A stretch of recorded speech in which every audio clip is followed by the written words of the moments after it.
خب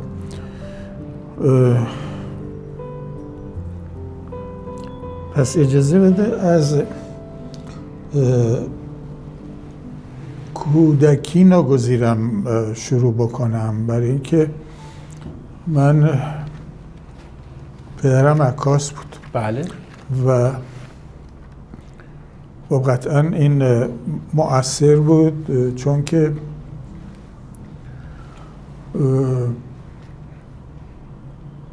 من از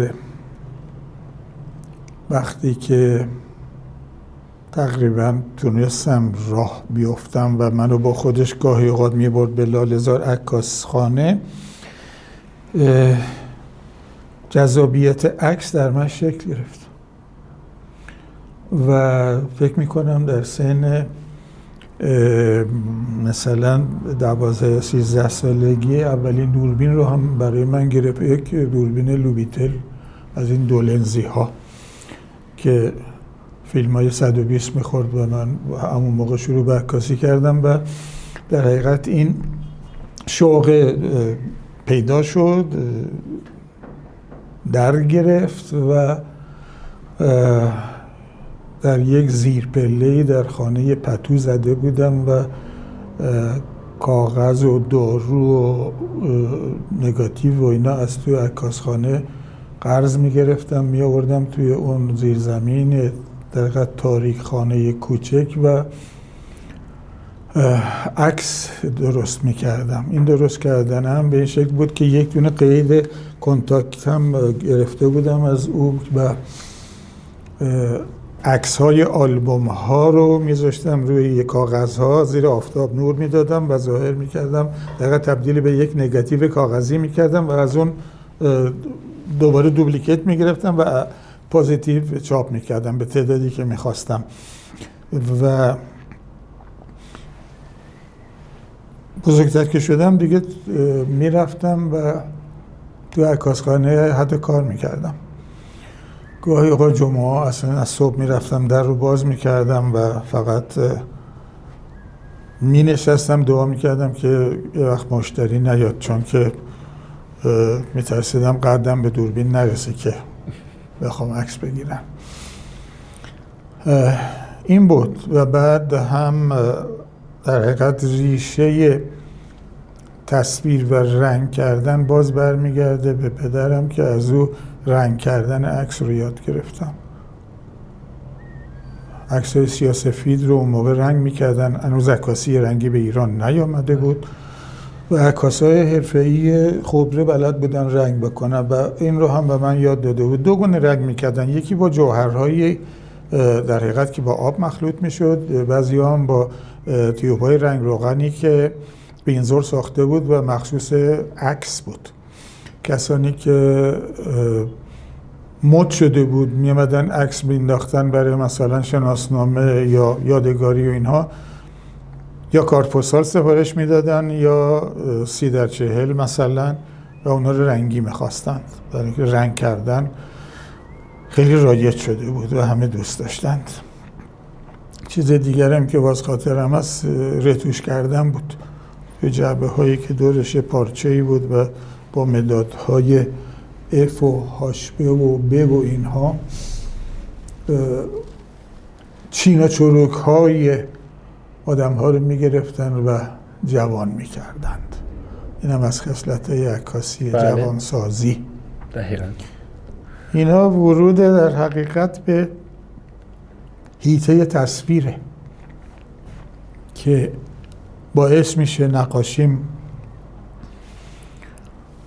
بهتر از بقیه میشه، بقیه همسن و سالان یا بقیه همشاگردی هم توی مدرسه. معلم نقاشیمون وقتی به من نمره 20 میده خب خوشحال میشم قطعا و همه اوقاتم به نقاشی کردن میگذره. یعنی تکلیفم گویا از اون موقع روشن شد. پس خیلی جالبه که اصلا شما آشنا شدین با اول صنعت عکاسی و هنر عکاسی. بله دقیقاً. فکر میکردم خودم شخصا فکر میکردم که شما از در واقع گرافیک گرایش داشتین به عکاسی. نه، همه چیز از عکس شروع شد اصلا و بعد سال اول دانشکده هم که موفق شدم رفتم رشته معماری قبول شدم، یک پوستر درست کردم، خانه جوانان یک همچین چیزی بود اون موقع که مال شهرداری بود، مسابقه پوستر گذاشته بودن با موضوع ایران. من یه پوستر ساختم از اون در حقیقت گاو تخت جمشید که داره شیر رو بله میگیره که تصویر معروفی است، نقش برجسته معروفی است، و عکسی گرفته بودم با همون دوربین لوبیتلی که داشتم در یکی از سفرهای که قبل از به دانشگاه بیام، یعنی محصل بودیم رفته بودم، و یک پوستر درست کردم که یک اون کاخ جوانان بود اسمش. کاخ جوانان، بله. کاخ جوانان جایزه برد، یک سکه 5 پهلوی بهش میگفتن. خیلی غریب بود، یعنی من سکه نداده بودم، تازه سکه به این سکه بود. بزرگ 5 خیلی بزرگ بود. بله. اولین کاری که کردم رفتم اون رو با پدرم در لاله‌زار به یک طلا فروش فروختیم و من یک دوربین نیکون خریدم. پس با نیکون هم شروع کردیم؟ با نیکون شروع کردم، بله. وضعیتم خیلی خوب بود، برای که از هر کی پرسجو کرده بودم گفته بودن که نیکون. قبل از این اتفاقای تحریما و اینا بنده سفیر نیکون در ایران بودم، حالا الان فرستاده مسکوت مونده تا ببینیم در آینده چی میشه. بله ما جزو نیکون بازای دانشکده بودیم. بله. باعث افتخاره. استاد از اون دوران کودکی و نوجوانی این تأثیر، چه چیزی تأثیر زیادی رو شما گذاشت که انقدر جذب در واقع تصویرسازی شدین؟ قبل از، یعنی میخوام ببینم قبل از عکاسی هم شما اصلا کلا نظری داشتین به یه همچین هنری، به یه همچین مدیومی؟ چیز دیگه که در حقیقت باعث تداوم این موضوع شد، تداوم نگاه کردن به عکس و یاد گرفتن عکس و ظهور و چاپ و اینا که خب عکاس خانه بود.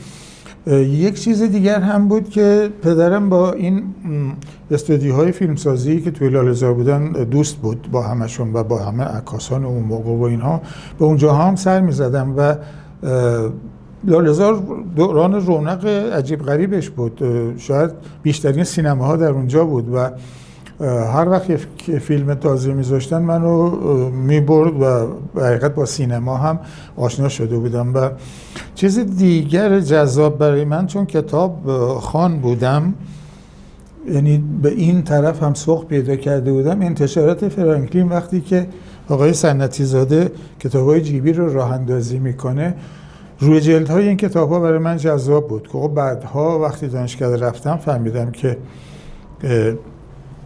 گرافیستای بزرگی اونجا کار میکردن، آقای کلانتری، آقای زمانی، آقای احصایی، خیلی ها. و من کار دیگری که میکردم، هر کدوم از کتاب‌ها برام جذاب بود میخریدم، یعنی پولامو جمع میکردم که بتونم بخرم. و اولین کاری که میکردم از اون روی جلد کپی میکردم و بعضیش هنوز دارم، از اون نقاشیه کپی میکردم. و یک چیز دیگر، شانس دیگری که باز تو حوزه تصویر هست که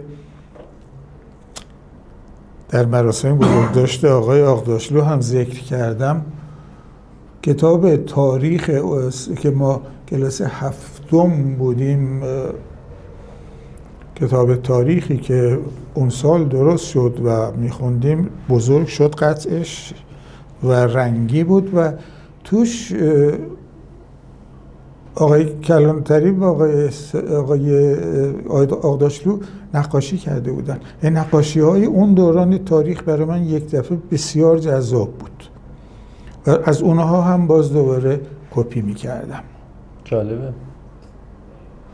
تا میرسه به وقتی که دبیرستان میرم، کتاب هفته در میاد که مرتضی ممیز تصویرسازی میکنه، خب سردبیرش هم احمد شاملوه و اون تصویرسازی ها و روی جلد ها برای من جذابیت غریبی داره، برای اینکه از اون عادت همیشگی جلدای مجله‌ای که یا عکس هنرپیشه‌های آمریکایی بود یا مثلا خواننده‌های معروف ایرانی اینا خارج شده بود و واقعا تصویرگری هایی می‌دیدیم هر هفته که استادانه و متنوع بود و باز می‌آموختم از اونها و اسم مرتضی ممیز با اون امضاش که اول نمی‌فهمیدیم چی نوشته، بعضی‌ها میگفتن تمیز، بعضی‌ها میگفتن ممیز، بعدها به شوخی هم به خود ممیز میگفتیم. یادش بخیر.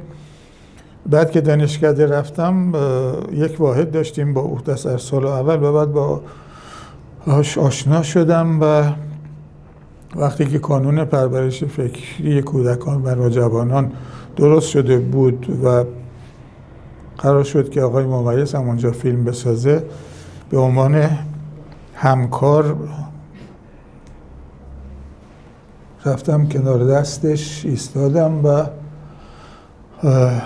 همکاری یاد میگرفتم. همین که کنار او بودم بسیار آموزنده بود. در کانون ماندنم از اونجا اون وقت شروع شد که اون فیلم تمام شد، رفت جایزه گرفت و من اونجا با بزرگان بسیاری آشنا شدم، مثل پرویز دبایی، احمدرضا احمدی، عباس کیارستمی، ابراهیم فروزش، خیلی ها بزرگان و فرشید مسقالی عزیز معلم دومم که در کانون ماندگار شدم تا 4 سال و کار طراحی و پوستر و این چیزها رو اونجا در حقیقت میتونم بگم که در کار کردن آموختم. شالی